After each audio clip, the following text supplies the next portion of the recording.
get started here. Guys, this is Bo Eckstein with Thrive RIA. And we got a special guest today.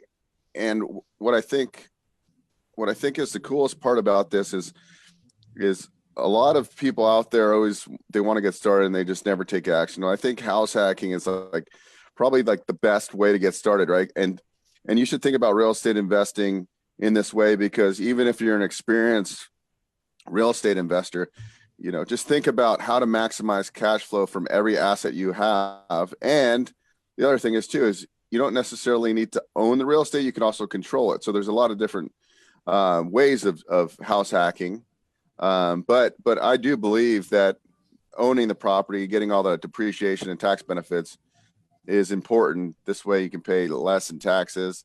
And also if you don't own the property, you don't get any of the equity. So, but if we look at Al's, he does arbitrage where he does furnished rental. So, you want different tools in your tool belt, right? And you want to learn all these strategies, because when the opportunity presents itself, you need to know how to take the property down, tie it up, lease it, or whatever your strategy is going to be. So Diego, why don't you just kind of dive in and kind of tell us your background, how you got started, where you came from, and just your evolution to where you're at now, and then your goals moving forward. And then we'll get into your presentation. Do you know how to screen share with Zoom? Have you done it before? Screen share with Zoom, I have a little bit. Yeah, if not, he can do that later.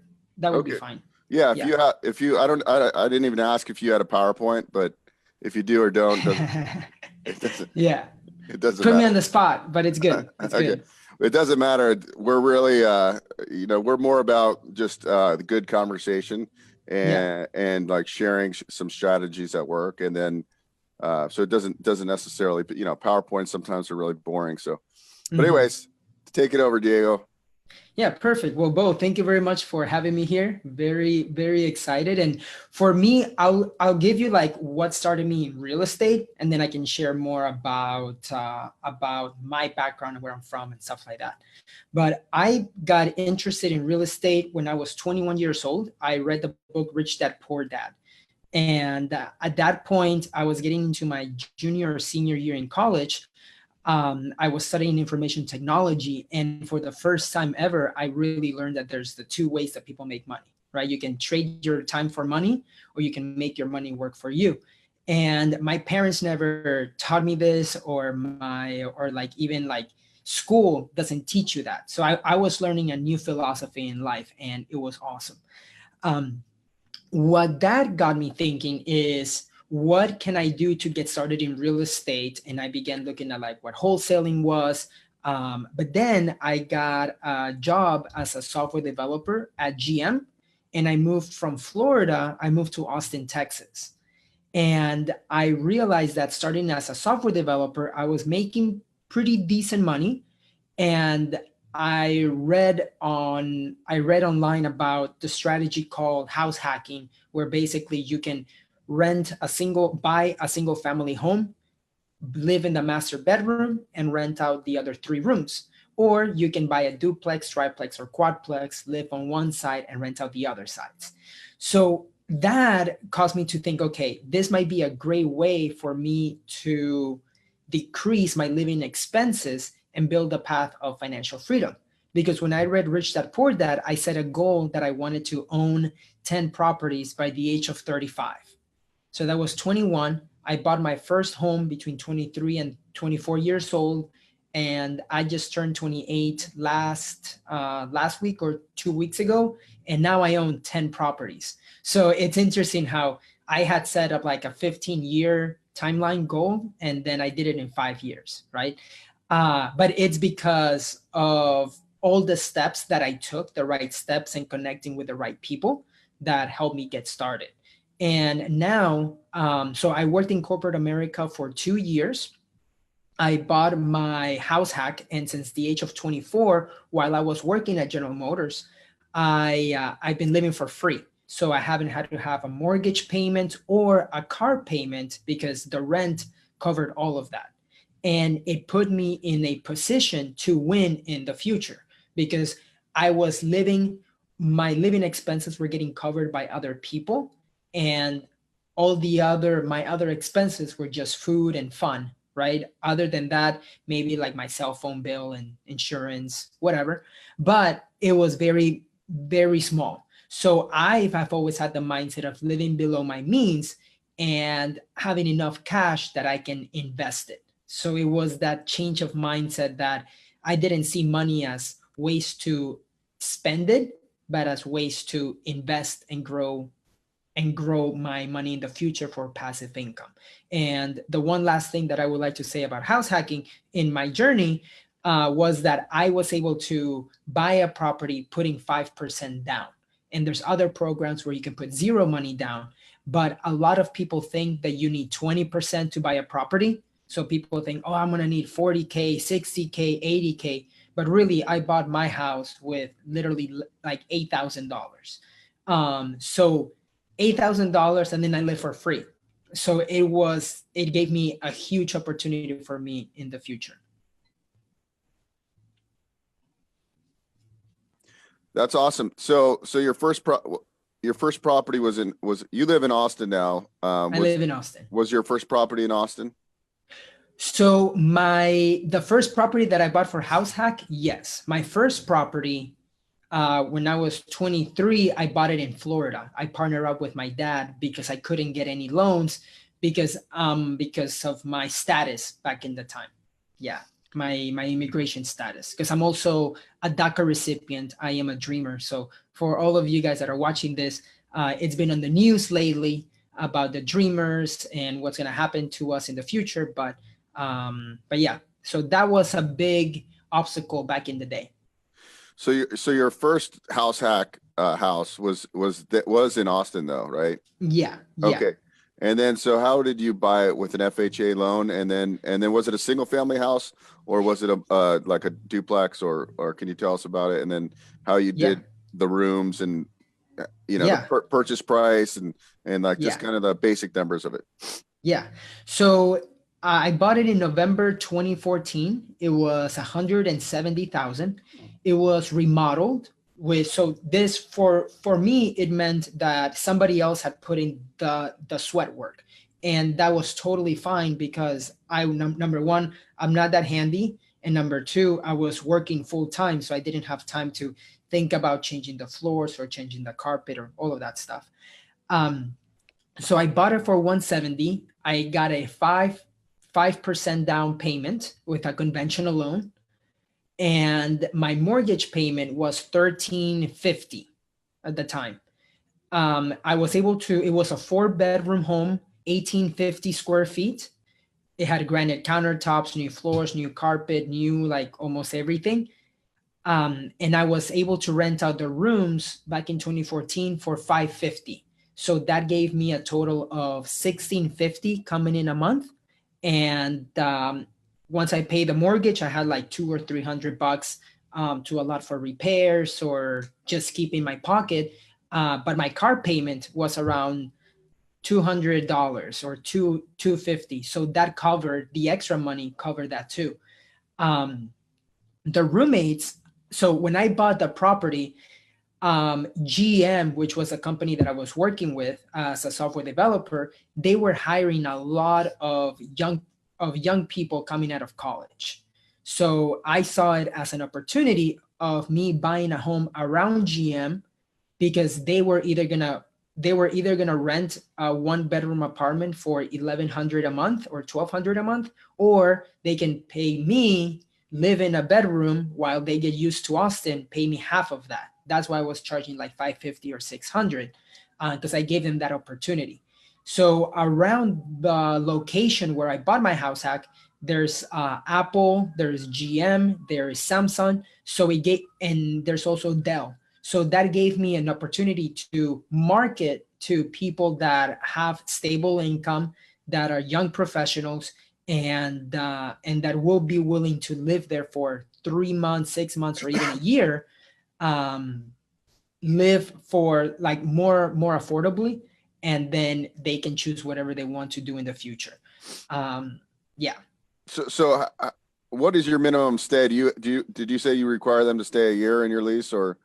My first year, like the first round of tenants, I got everybody to sign for a 1 year lease. Uh-huh. The second round, the guy said, "Hey, I don't want to do a year. I want to do 6 months." So I'm like, "Okay, well, instead of 550, then let's do 600." And he was like, "Cool, I can do that." So now I give them the opportunity to be like, "Hey, if you want to do 1 year, it's 550, or 6 or 3 months is 600."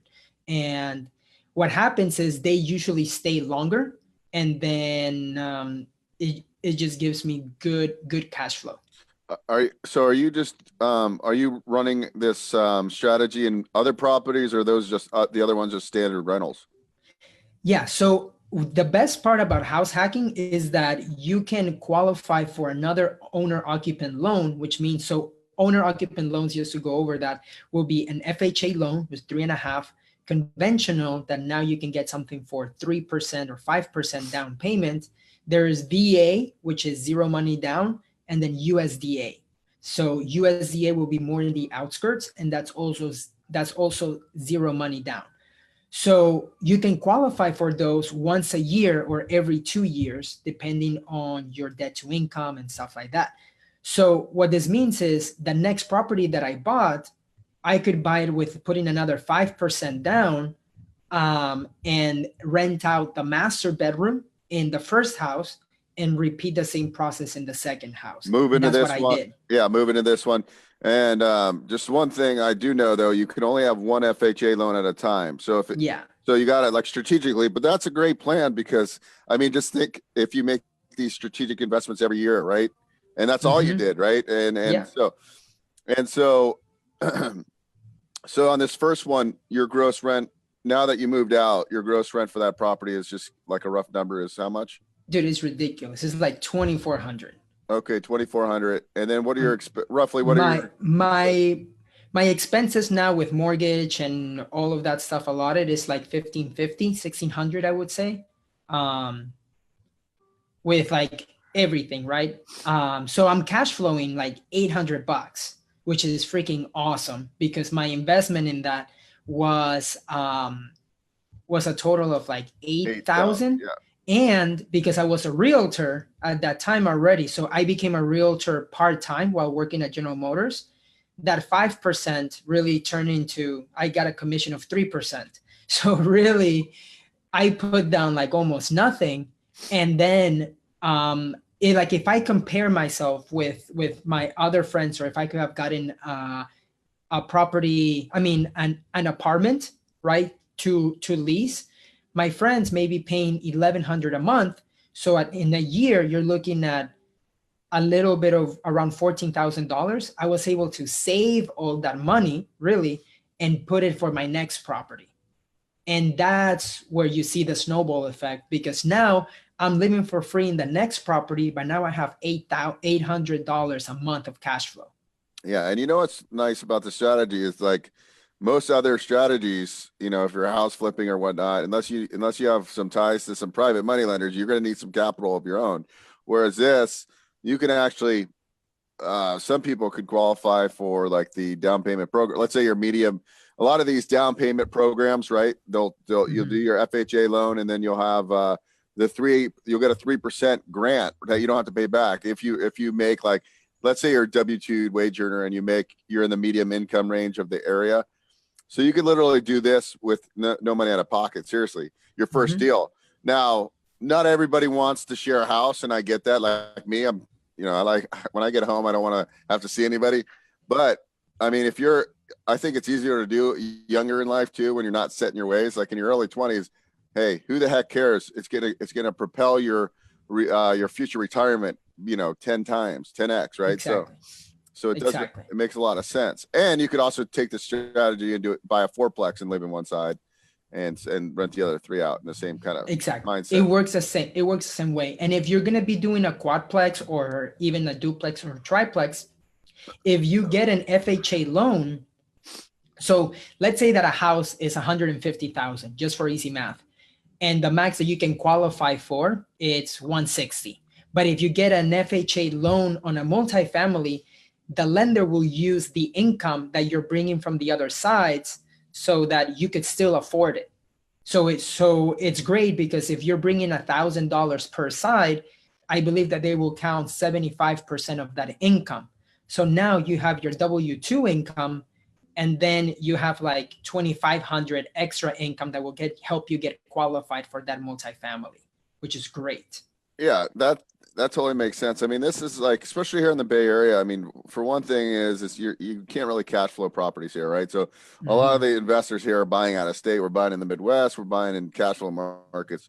But this concept is actually, you can actually, take a high value dollar property that the price to rent ratios normally don't work, but they'll work here because now you're gonna. I mean, you can get room rents here. People will probably pay $1,400 or $1,500 per room, depending on the neighborhood. So you're able to it kind of brings in a little bit of a opportunity for people that want to own, that want to take the tax advantages of owning, but really can't.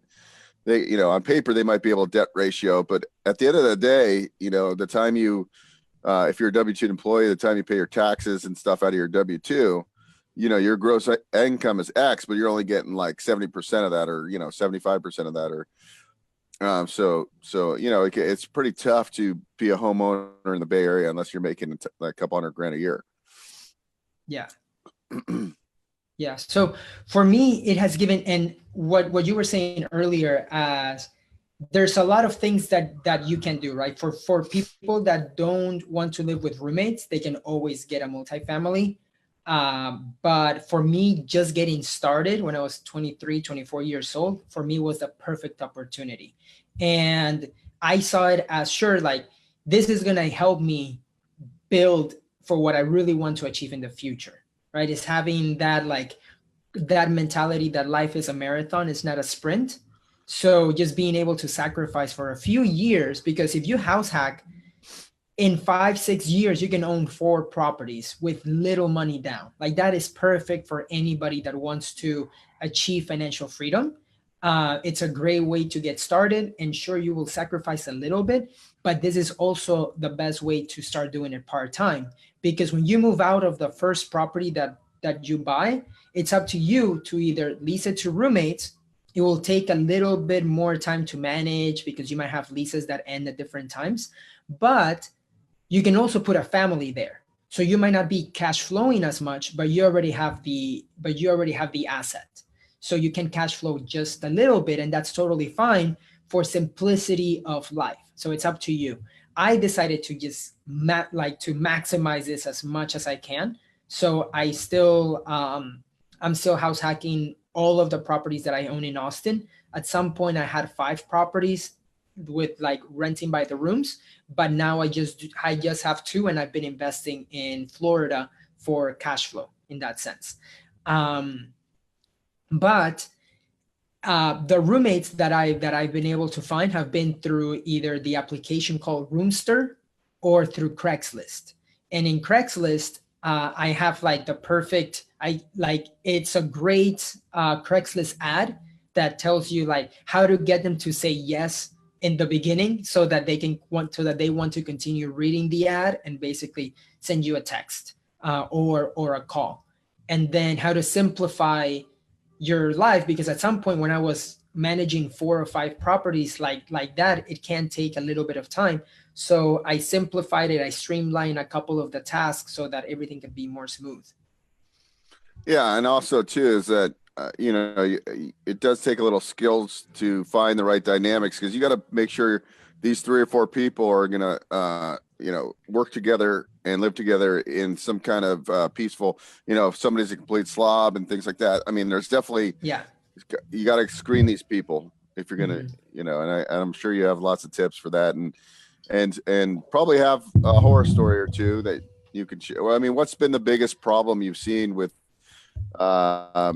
people coming together, living together, and like how were you able to resolve this other than moving somebody out?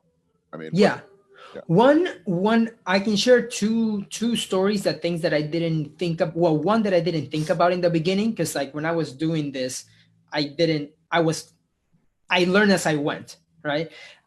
So one guy, he moved from another place and his bed got fleas.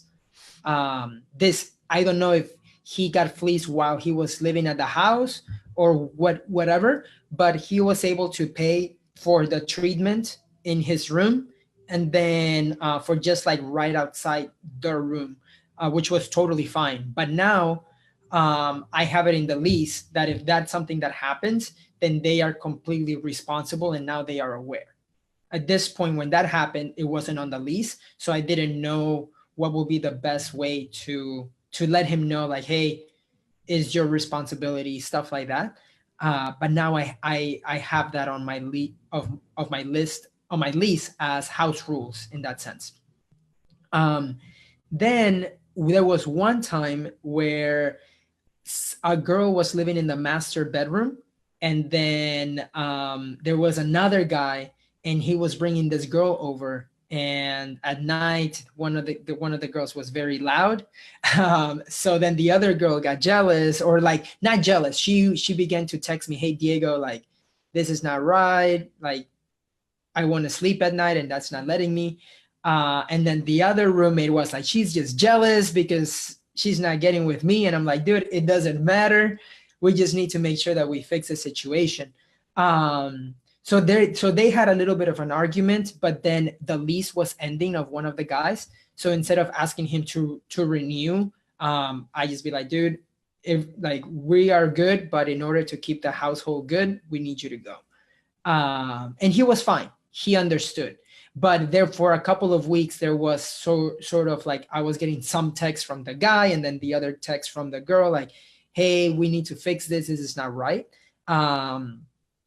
So yeah, I mean, at the end of the day, what you were saying earlier, that dynamic needs to be right. And if you get a tenant that's living there for 3 months, if it's not right, they will move out, or the other tenants will tell you, hey, Diego, don't renew his lease. He's not the best roommate.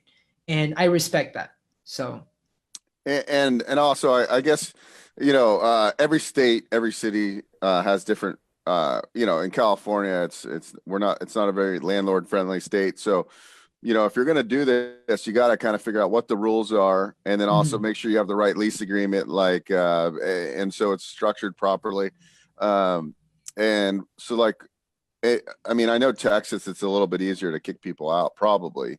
So, so definitely, what would be your recommendation as far as like kind of figuring the rules, and where'd you get your original like lease agreement? Yeah. And yeah, tips like that. The lease, I think I got it years ago. Like I combined that. So as a realtor, I sometimes use the realtor lease, and then I just add an addendum with the house rules. House rules being like the dishes cannot be in the kitchen for more than 48 hours. Because sometimes I understand, right? If somebody wants to get food really quick and then they leave it there, and then when they come back from work, they clean it, or the next morning, that's fine. But we basically want some like them to be aware that the trash needs to be out. We also have it in one of the houses that there's a roommate that may clean or take out the trash that 1 week, and then the next week somebody else does it. So it's just being aware of those things. As house rules too, is like after 10 p.m. or something, they just need to be more conscious of being loud. So if they're gonna watch a movie or something in the living room, like just stay downstairs and not be loud. So like small things like that I was able to combine it in the future. As far as parking spaces go, because that's something that does happen. You can charge more sometimes if people want to have a reserved parking spot. I've done that where be like, hey, if you want to park in the garage, $50 more a month if they have a really nice car. And they're willing to do that. Sometimes depending, this is when you get to play like a little bit and see how far you can take it. Because at the end of the day, you may have tenants that are moving in from out of state. You may have tenants that are downsizing from an apartment, be like, hey, I'm tired of paying $1,300 a month on rent for an apartment. I just want to go to a room. So maybe they have an extra sofa or something. So you may be able to charge a little bit more if they want to use your garage as storage, or they can combine the furniture that you have at the house. In the properties that I have so far, I've been the one that furnitures the main areas, like the kitchen, the dining room, the living room, and then the roommates and also the bathrooms. And then the roommates furnish their own bedrooms. That is their responsibility. And this has given me a good opportunity when I wanna, like, if there's enough cash flow. What I did one time is I went to Rooms to Go and I got brand new furniture on their credit card, and they weren't gonna charge me any interest for the next like 18 or like 3 years, right? So what this allowed me to do is there was enough cash flow to play around that for $37 a month, I was gonna have new sofas, new living room set, new like everything. So it totally made sense because there was enough cash there to get that. And the roommates are happy because when you market the property, everything is brand new, and then boom, you also have brand new furniture. They're like, cool, this landlord really cares about me. If you don't have that much cash, you can just always get stuff from Craigslist or from IKEA or whatever. And I've done both. But you don't furnish their bedrooms though. You just furnish the common areas, correct? Just the common areas. Yeah. Is there anything different you do on insurance, or you just get like a rental policy and say there's?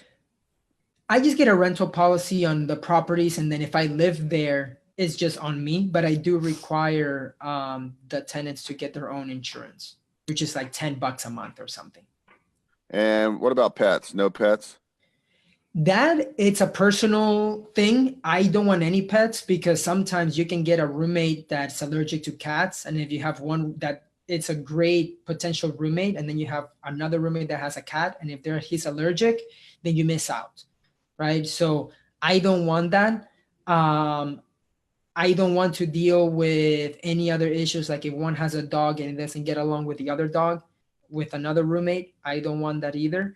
But I don't want to deal with the deposits of pets because it gets like what dog did what. I don't want to think about that either. But as far as security deposits, I usually charge $500. So what this allows me to do is if the room is rented for $600 or $800, the security deposit is still $500, and it's due when they want to reserve the room. And when people say, yes, but I don't have that much cash, I'm trying to move in with like $1,100, that's a lot. Well, the way that I put it is I tell them this is for the security.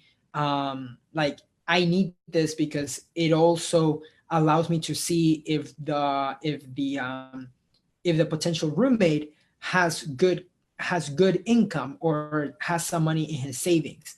It's really tough to be able to rent to somebody that from the beginning he's already telling you that if he has an extra $300 a month or $500 extra month in expenses, they're not going to be able to pay rent. So it allows me to see which will be a good potential tenant on the income side.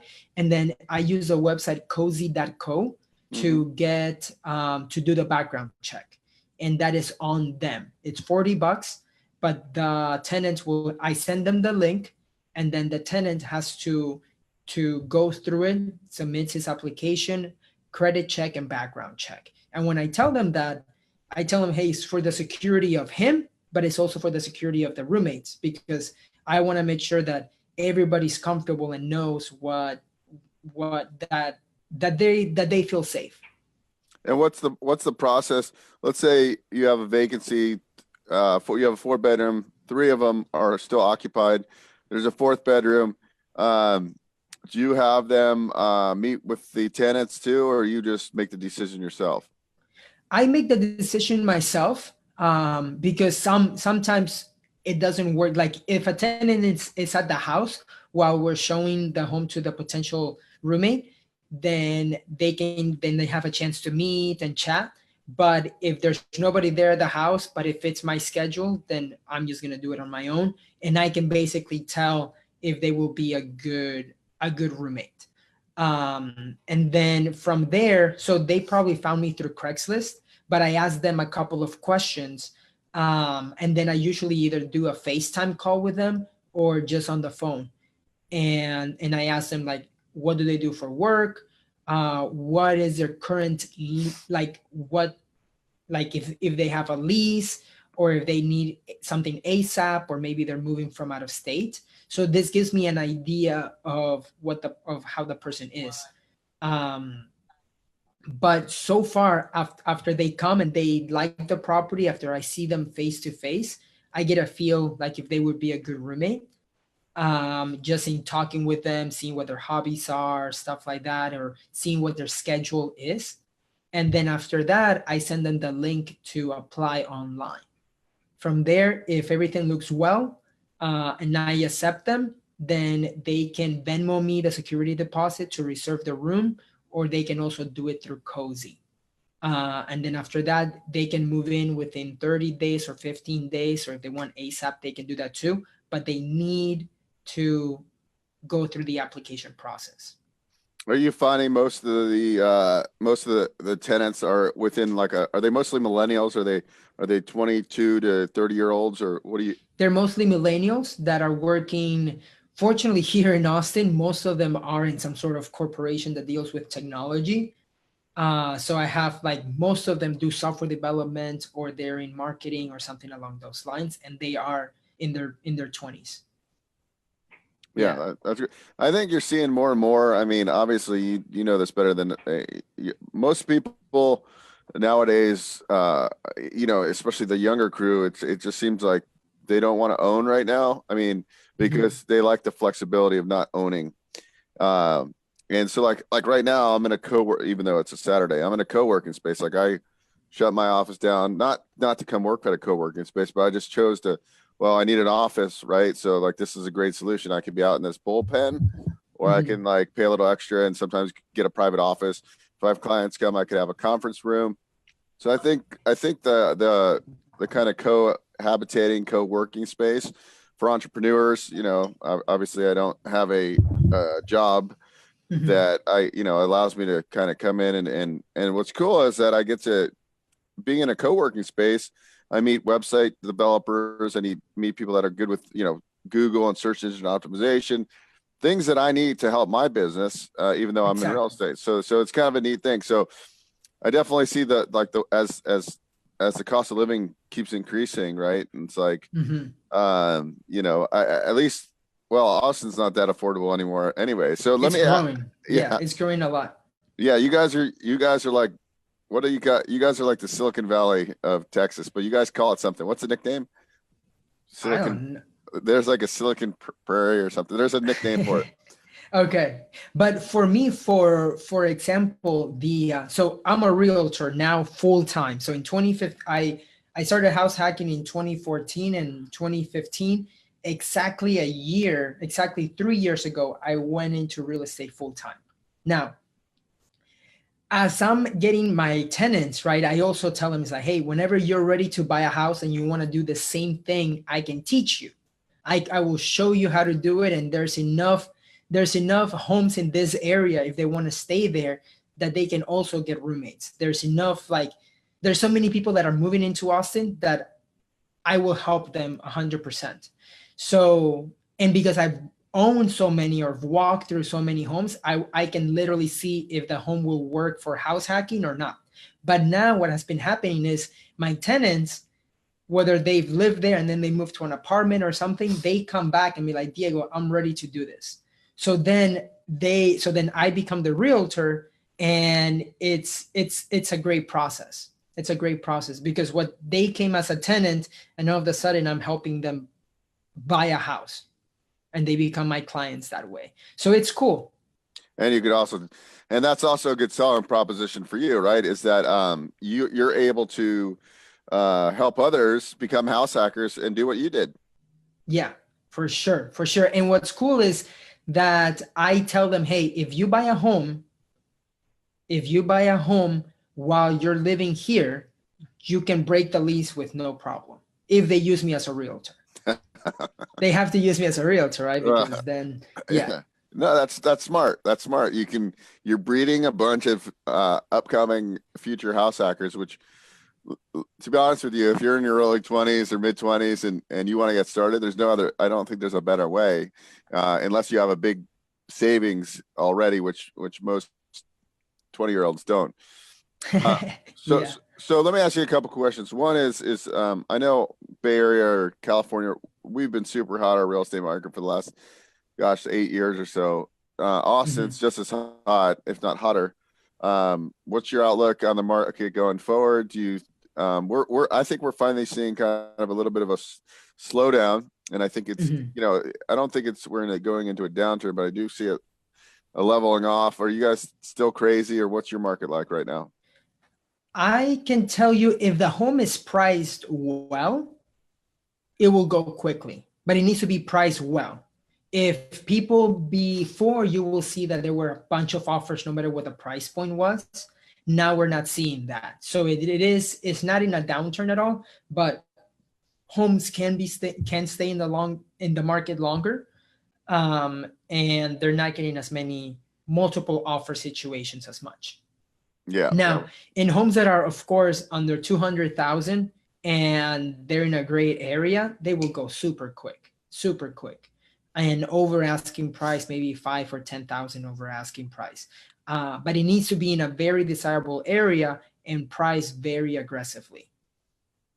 Very good. And now your real estate sales business, you're still with Keller Williams? Is that you work with? Yeah. Yeah, so I work with Keller Williams, and then I have a business partner, and we have an office manager. So he does all the transaction coordinating for the properties. He puts the signs, lock boxes, everything, and then I deal more with finding our clients. We work by referral only, which is great because it allows me to do what I love, which is connecting with people. I'm not the kind of person that can call for like 3 hours. That's not my personality. But last year we sold around 65 homes, or like 70 homes, and that's the goal this year. The goal is to do 80 to 100 this year. Wow, that's great. That's great. So, and you've only been a full-time agent for how long? Now it's been 3 years. Yeah. Well, Yeah. it's not like you've been doing it for 10 years, right?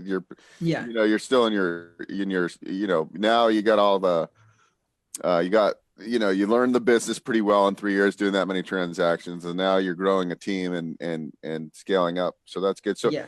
what are your goals going forward as far as owning real estate and house hacking? And then also, what are your goals with obviously you're trying to get up to 100 homes this year sold. Yeah. Are you growing your team there too? You bringing on buyers agents and things? So business wise, on the realtor side, it was probably going to stay the same or bring one more agent. That's for sure. As far as my properties, I am trying to get into some Airbnbs. And in buying properties, I want to get my cash flow. The goal is to get my cash flow to be $8,333 a month, which equals 100 grand a year. That's the goal. I'm right now I'm around a 5,000 a month. So I'm a little bit more than halfway there, but the goal in the next 2 years is to get to that level. And then I get to choose, right? Like, what do I really want to do? I'm working because I love something, not because I need to. So it gives me a lot of freedom and flexibility. And even now, like, a lot of the stuff that I do is because I love doing, because the passive income that I'm getting pays for almost all my basic living expenses. So definitely growing my portfolio to be able to make over $8,000 a month. And then in 2 years, the goal is to become a millionaire too. So you're currently in a house hacking situation right now. The new one you moved into, you got all the rooms rented out? Yeah, so now I took a little bit of a lifestyle choice, which is awesome. So now I live in downtown Austin for 6 months. I rented out one of the rooms for 6 months, and the income from two of my properties are paying my stay here in downtown Austin. So it's awesome. So you're by yourself in like a high rise or something like that? Yeah, I have a roommate. Yeah. I have a buddy who he was house hacking too, and then he was like, "Dude, I'll do it with you." So then now we live here. We live in a 2-2 on Rainy Street in Austin. Awesome. Now, I know you have a house hacking course. Why don't you tell us about your house hacking course, and then how people can find out more about you and your course. And I think you have some kind of some free trainings too. Yeah, If they want to keep going and learning your, and somebody asked for, sharing your leases and things like that. yeah, And I I'm can share sure, my lease. Yeah. and yeah, I mean that. So go ahead and just give us all your information. And then what I'll do is when I host this video on my website, I'll put all Uh-huh. I'll put all your links and stuff. So when Cool. people come, tomorrow or a year later, they'll be able to find you. Yeah, for sure. So I created the course because a lot of people, a lot of friends were like asking me, how can I get started too? And then I was just saying the same thing so many times that I was like, let me just put a course. And the if people want to get the free ebook and a 25-minute presentation on how I've been able to house hack my properties and all of that stuff, they can go to househackingclub.com. There's a Facebook group too of like 300 house hackers. So they can, if they look on Facebook, House Hacking Club, they can add themselves there and introduce themselves. So it's awesome, like bringing in sort of the community, which is why I called it club. Um, the house hacking course breaks down house hacking from point A to Z, and is going to be telling you first in the mindset, then it shows you how to create your team of investor friendly realtors or wholesalers, and then how to find the lender that best fits your need. Your investor friendly realtor will be somebody that you can find in your area by going to RIAs or just or just talking to other people. Um, then I also go into the home buying process. So for some people that have no idea of what's the first step, I walk them through it, and I tell them to deep dive on the mortgage, how to calculate that, and all of that stuff. Then I go into module 4, which is finding the right property. And that deals with determining the right location, like what's going to be like if you want to invest in an A area to house hack B or C. I go over that too. And then module 5, it's creating the passive income. And that's where I show you like how to create the ads on Craigslist or online on the apps, how to I share all of the leases. So like if you want to rent a lease to a family, I share that. Or if you want to rent by the rooms, I share that too. And I also show step by step on how to calculate, like how to find what the rent should be per room, and also how to like the systems that you need to put in place so that everything goes smooth without putting that much time. And then I also have a call with an accountant. It's like a 30-minute call that breaks down into should you create an LLC for it, or how should you deal with taxes and all that stuff. So I break down everything in that course. It's awesome. That's great. That is awesome. I learned a lot today, and it actually it really inspired me. Like, I think we have to like figure out what resources we have now, and like and a lot of people get kind of stuck, like, oh, I can never do this, but this is like the first step you can do, right? It's like buy a house, calculate what you can rent each room out for, and just do it, right? Like 3.5% down. If you can qualify for a grant, you might even be able to buy a house with 0.5% down. And I mean, it's like kind of like it's not a scary process like flipping a house, right? Like, I'm buying this house, I'm getting a hard money loan, it's 10%. Mhm. I got to pay all these points and all these fees. I got to get it done in 6 months. whereas if the market shifts, you could, get hurt in in a declining market and flipping houses where this is a pretty secure type strategy. I mean, you can figure it out pretty quickly. So yeah, it's the safest way and the best way to do it part-time, because like if you buy a home and you're living and you work full-time, hey, most of the time the potential roommates that want to see the home or the sites in your multifamily, they're also going to see it during their lunchtime or after 5 p.m. So it works out the same. So what's your goal to get to the $8,333 per month? Yeah. So now I partner up with somebody. So now we're looking at doing Airbnbs. Okay. And that's gonna be. I just bought a studio in Tennessee, and I'm under contract on a studio here in Austin, and also investing for cash flow properties in Florida. With your brother. With my brother, who's a wholesaler, and I believe you've also had him here on a call. Yeah. So let me, when we, what was it, about 2 months ago, we had Gonzalo. So Gonzalo and Diego are brothers, and Diego is a few years older.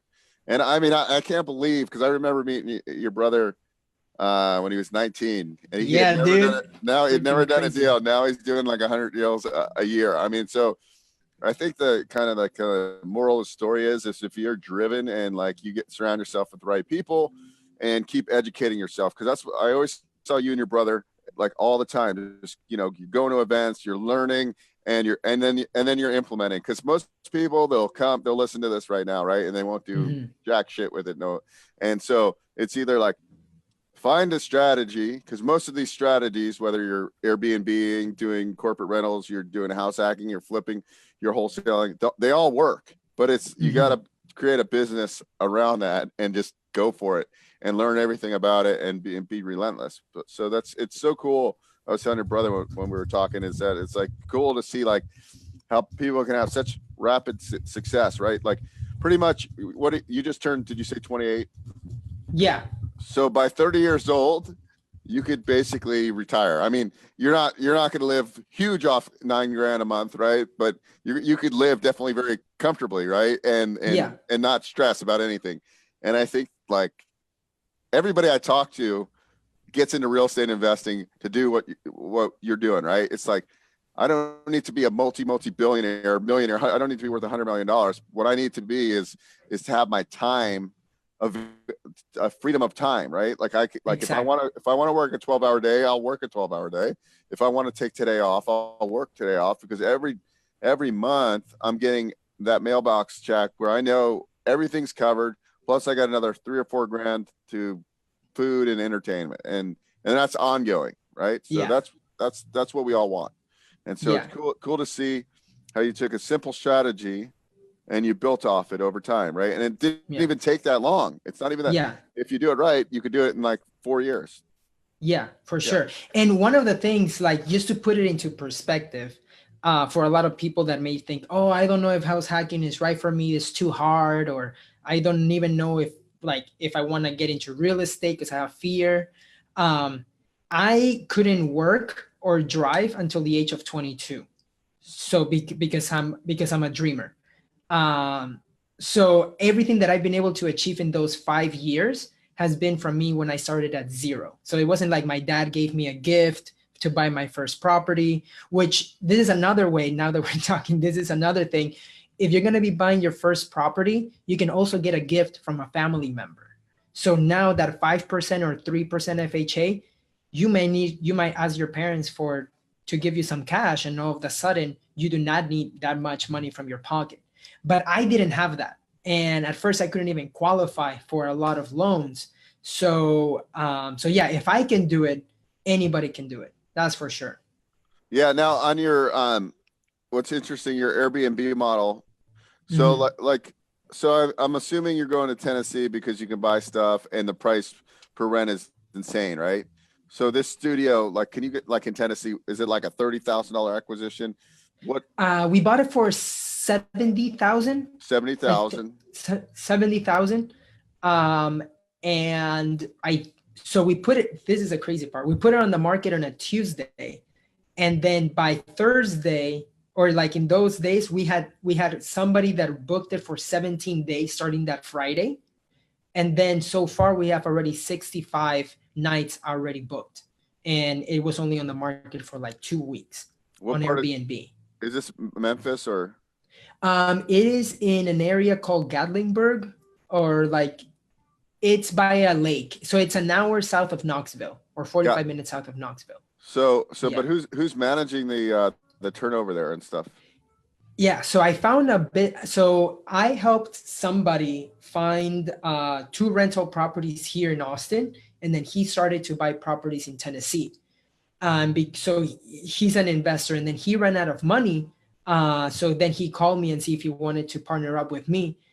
So he has his own team over there of like the stager, the cleaners. He's put his team in place. He already has 8 over there. And his occupancy rate with him, it's around 80 to 90%. So he's getting great occupancy rate, where the average over there for other people are 70. And it's because the pictures look amazing. He invests in a great designer. And yeah, so he's managing that side. I'm just the money guy in this sense. So I don't know that much about everything per se, like with the specific like numbers, but I do know that we have about 65 nights already booked, and I believe that it's renting for 85 a night. Yeah. So, And it's a studio, so it's a small. I also told them that I wanted to start on something small, and then later we can buy cabins or stuff like that. I just wanted to get my feet wet.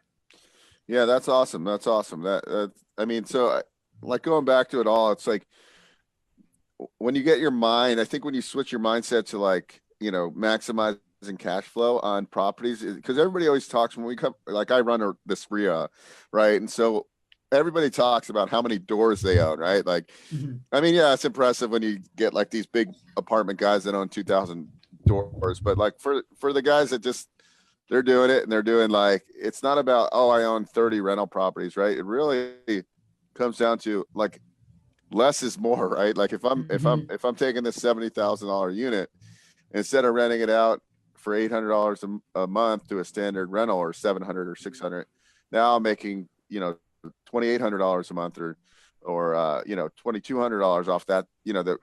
That's where I think, because I don't want to own a million C-class single family homes, like, right? Like Yeah. I like C-class, like single family homes, like what your brother's doing in Jacksonville and stuff, and what like the opportunity in Indiana.